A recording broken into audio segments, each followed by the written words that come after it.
Bismillahirrahmanirrahim. Apa sih sebenarnya yang ingin kita raih dari sebuah pernikahan itu?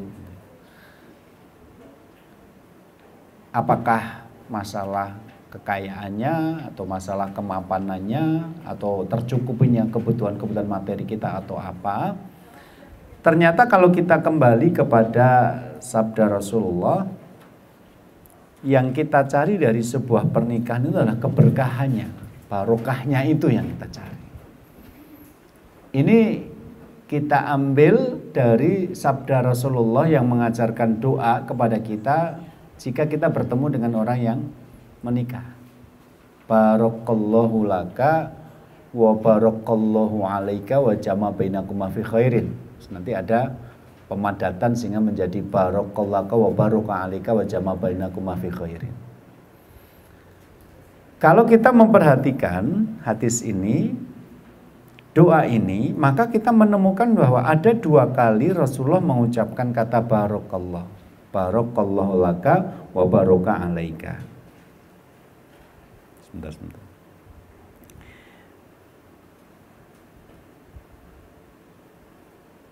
Ya. Jadi barakallahu laka, semoga Allah memberikan barokah kepadamu, wa baraka alaika, dan semoga Allah memberikan barokah atasmu, wa jama bainakuma fi khairin, dan semoga Allah mempertemukan kalian berdua dalam kebaikan. Di dalam doa ini Rasulullah menyebutkan kata barokah, barakallah itu 2 kali. Cuma bedanya pada kalimat pertama Rasulullah menggunakan huruf lam sehingga menjadi kata laka. Kemudian pada doa yang kedua Rasul mengatakan alaika. Ya, jadi bedanya pada huruf lam dengan huruf ala ini. Semoga Allah memberikan barokah kepadamu laka, dan semoga Allah memberikan barokah ke atasmu alaika. Jadi bedanya pada penggunaan 2 huruf ini. Apa sebenarnya perbedaan itu? Kalau kita menggunakan memperhatikan penggunaan bahasa Arab, maka kita akan tahu bahwa huruf lam itu biasanya dipakai untuk hal-hal yang menyenangkan, sesuai dengan ekspektasi, sejalan dengan harapan. Jadi nanti ada orang yang setelah menikah, apa yang mereka temukan dalam pernikahan itu adalah seperti apa yang mereka angan-angankan. Punya istri yang cantik, punya suami yang ganteng, setelah menikah ekonominya lancar, badannya sehat, 1 tahun sudah dikaruniai momongan 1, 3 tahun momongannya 2, yang nomor 1 laki-laki, yang nomor 2 perempuan. Nanti 2 tahun kemudian punya anak nomor 3 laki-laki, 2 tahun kemudian punya anak nomor 3 perempuan, anaknya cantik-cantik, ganteng-ganteng, ketika sekolah di SD Babu Taubah ranking 1 semua gitu ya. Baru nikah 2 tahun sudah bisa beli motor, 5 tahun sudah beli mobil, 7 tahun sudah bangun rumah, 8 tahun umroh. Mertuanya baik hati, tidak sombong, rajin menabung, suka ngasih ke cucunya yang anak kita itu gitu ya. Nah, orang-orang yang setelah menikah menemukan keadaan-keadaan seperti ini, siapa sih yang nggak ingin gitu? Nah, barang siapa yang menemukan keadaan-keadaan seperti ini, mudah-mudahan rumah tangannya barokah. Itu namanya barakallah. Tapi percayalah, ada orang-orang yang setelah menikah ternyata apa yang ditemukan tidak sesuai dengan apa yang diharapkan. Sudah nikah 5 tahun belum diberi momongan. Pas nikah suaminya sehat, pada tahun keempat kecelakaan, kena tulang belakang, sampai sekarang cacat, separuh badan ke bawah lumpuh.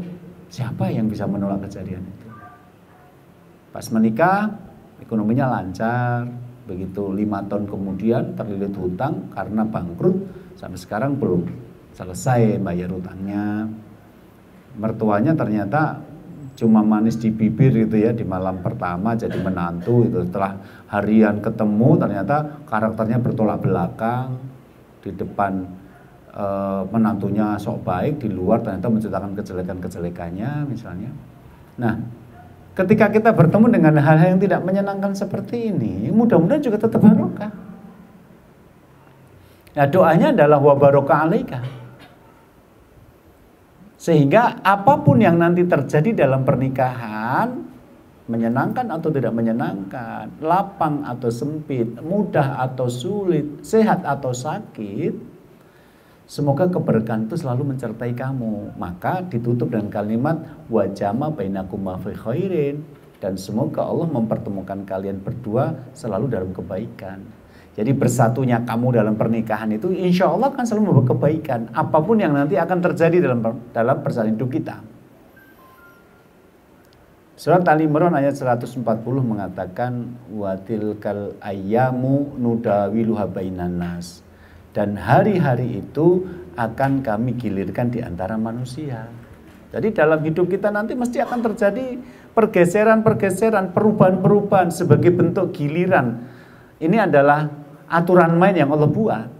Dan itu bukan hanya orang beriman, orang kafir juga. Karena Allah mengatakan wa tilkal ayyamu nudawiluha bainan nas. Bainan nas bukan bainal mukminin. Nah, ketika menjelaskan tentang nudawiluha bainan nas ini, Imam Ibnu Katsir mengatakan min farahin wa ghamin wa sihatin wa saqamin wa ghina wa faqrin. Jadi manusia itu nanti akan bertemu dengan kegembiraan, tetapi juga akan bertemu dengan kesedihan. Akan bertemu dengan kesehatan, tapi juga akan bertemu dengan kesakitan, dan akan bertemu dengan kelapangan, tapi juga nanti akan bertemu dengan kesempitan. Jadi nggak ada orang yang bisa memastikan kalau sekarang kaya-kaya terus miskin sehat-sehat terus, enggak. Tetap nanti dalam perjalanan kita nanti akan menemui perubahan-perubahan itu. Nah, banyak orang yang setelah mengalami perubahan itu ternyata tidak siap. Hanya bisa menjadi orang beriman ketika kaya. Pas sakit malah jadinya musyrik, malah datang ke tempat-tempat yang cari pesugihan misalnya. Ketika sehat, alhamdulillah baik gitu ya. Begitu sakit ternyata nggak nahan rasa sakitnya, malah melakukan pengobatan-pengobatan yang melanggar syariat misalnya. Kita akan bertemu dengan seperti itu. Maka doa ini luar biasa. Intinya adalah setelah nanti kamu menikah, apapun yang kamu temui bersama pasanganmu, mudah-mudahan dapat barokah, karena bertemunya kamu berdoa itu selalu dalam kebaikan. Nah, kalau kita bertemu dengan orang yang menikah kemudian kita mengucapkan doa seperti ini, luar biasa. Makanya tidak usah diganti-ganti. Ada orang itu yang sok-sokan ganti hadisnya Rasulullah gitu loh. Ketemu sama temennya, istri, intinya sih sebenarnya ganti itu karena nggak hafal gitu. Ketemu sama temennya kemudian mengatakan, oh selamat ya, mudah-mudahan cepat dapat momongan, doamu dikabulkan Allah. Setahun kemudian temenmu itu punya momongan, tapi justru masalah dimulai karena tinggalnya ikut sama mertua dan mertuanya cerewet banget gitu. Makan masih ikut mertua, sudah punya anak, nanti cepat lagi 2 tahun lagi udah punya anak lagi. Nah, gara-gara doa kita dikabulkan Allah, teman kita malah susah gitu. Jadi nggak usah suka ganti-ganti doa, doanya seperti ini, semoga kamu mendapatkan barokah Allah atas apapun yang nanti terjadi, karena kamu dan suamimu disatukan Allah dalam kebaikan. Kalau keadaan rumah tangga kita seperti ini, jelas inilah yang sebenarnya dimaksud dengan kebaikan keluarga itu yang sebenarnya, karena kita tidak mengacu pada kemapanan materi.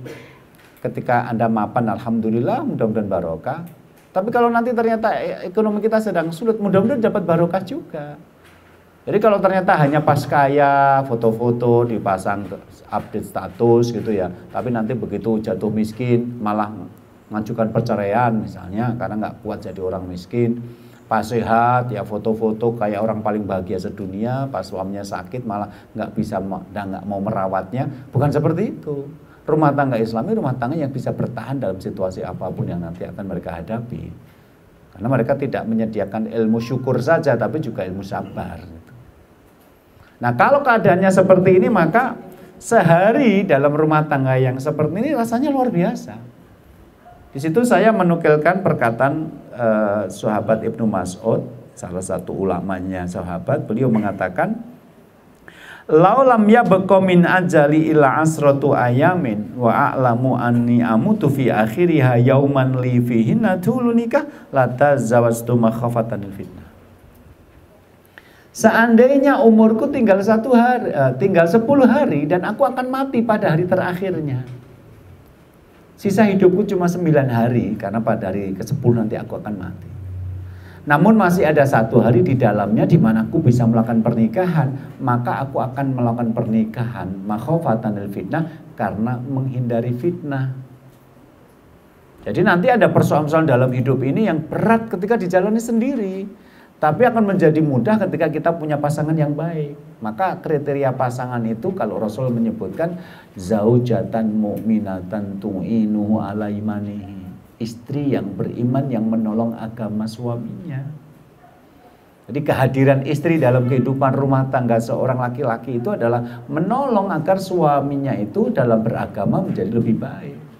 Bukan malah kehadiran istri memalingkan kita dari tujuan-tujuan akhirat sampai hanya sibuk hanya perkara-perkara sepele gitu. Ya. Tadi pada waktu saya kajian sama Ustadz Umar Weta, beliau mengatakan ketika kita punya uang banyak, kemudian pikiran kita bukan sekedar bagaimana bisa membeli tas bagus atau mobil bagus, tetapi bagaimana menggunakan uang yang banyak itu untuk kepentingan-kepentingan yang lebih penting lagi, yaitu ukhrawi gitu. Bukan sekedar menikmatinya di dunia ini, tapi juga menyimpannya untuk kebahagiaan di akhirat nanti. Ini luar biasa. Jadi kalau satu hari saja menikah dalam suasana yang seperti ini bisa menghindarkan diri kita dari fitnah, bagaimana kalau itu berbilang minggu, bulan, sampai tahun, luar biasa rasanya. Nah dari hadis inilah kemudian kita mengambil kesimpulan bahwa yang kita inginkan dalam sebuah pernikahan adalah keberkahannya. Bukan sekedar punya uang banyak, kalau ternyata uang itu justru habis untuk perkara-perkara yang tidak barokah. Ya, saya bertemu dengan banyak orang yang kaya raya secara hitungan matematika, tapi ternyata menjadi tidak barokah uang itu. Coba bayangkan kalau saya ketemu seorang bapak yang istrinya minta tas saja harganya 250 juta. Saya pikir tas harga 250 juta itu dengan tas harga sekitar 1 jutaan fungsinya sama gitu. Fungsinya sama. Bahwa kemudian ada kebanggaan tas saya harganya mahal, iya, tapi berapa lama sih kebanggaan itu? Nanti kalau tetangganya beli yang lebih mahal lagi, yang 500 juta, Anda sudah diem kok, karena fokus kepada yang lebih mahal itu, bukan lagi kepada Anda kok. Sementara fungsi membawa barang itu bisa dilakukan oleh tas-tas harga 1 juta ke bawah. Anda tidak perlu menjadi suami yang memiliki 250 juta, Anda cukup punya istri yang dikasih tas harga 250 ribu mau gitu. Bukan kita pelit, memang adanya uangnya segitu. Kalau pintar-pintar nyari musim diskon, dapat diskon yang bagus, kadang-kadang 250 juta juga 250 ribu juga bagus, karena aslinya harganya bisa jutaan, cuma sedang diskon aja maksimal gitu. Syukran ya Rabbi, syukran hadaita qalbi, syukran.